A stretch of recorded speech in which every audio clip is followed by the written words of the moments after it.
آخری بات کر کے بات کو مکمل کرتا ہوں. آپ حضرات بھی کہیں گے کہ قابو آ گئے، اب چھوڑنے کا نام نہیں لیتے. لذیذ بود حکایت دراز پر گفتم، اپنی باتیں ہیں نا، غیر کی تو ہے نہیں، اپنی باتیں بندہ لمبی کر لیتا ہے.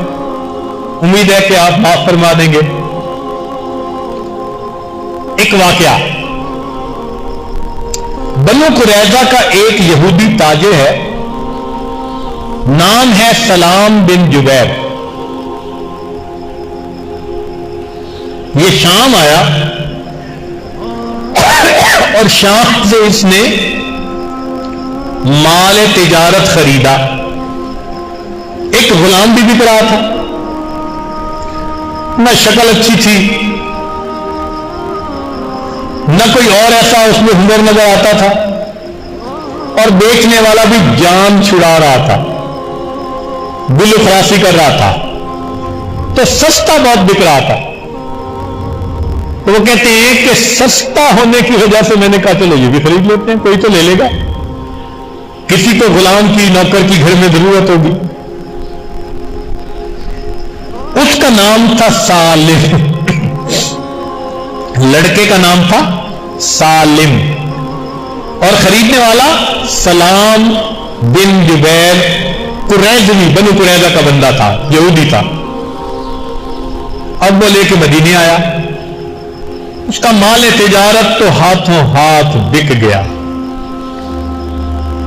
اب وہ چاہتا ہے کہ میں کام سمیٹوں، قبیلے میں جاؤں، لیکن غلام کوئی نہیں خریدتا.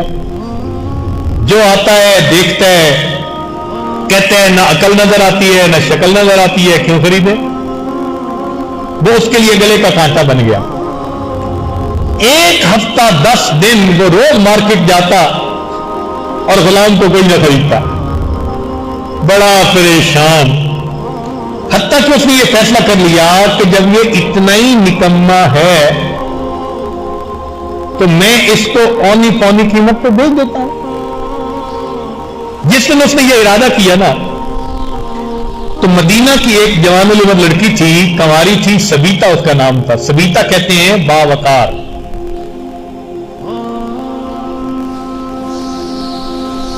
وہ گزر رہی تھی اور اس نے کئی مرتبہ اس غلام کو اسی طرح بازار میں دھوپ میں کھڑے دیکھا تھا. تو جوان بچی تھی، عورت ذات تھی، دل نرم تھا، رحم آ گیا.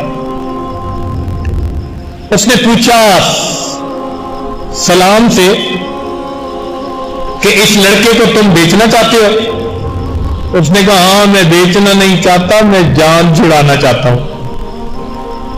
کیا لوگے؟ اس نے کہا جتنے میں خریدا اور راستے میں جو اس پہ خرچ کیا، خرچہ دے دو، اسے لے جاؤ. لو جی، اس نے تھوڑی سی قیمت مانگی، سبیتا نے دے دیا اور اس لڑکے کو لے کر آ گئی. خریدتے وقت اس نے پوچھا تھا کہ یہ لڑکا ملا تھا؟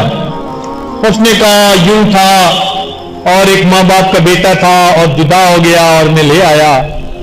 تو نرم دل لڑکی تھی، وہ سوچتی رہی کہ کتنے بچے ایسے ہوں گے جو اپنی ماں سے جدا کر دیے جاتے ہیں، یہ بھی تو کسی ماں کا بیٹا ہوگا، پتہ نہیں اس کی ماں اس کے لیے کتنا ترستی ہوگی، روتی ہوگی.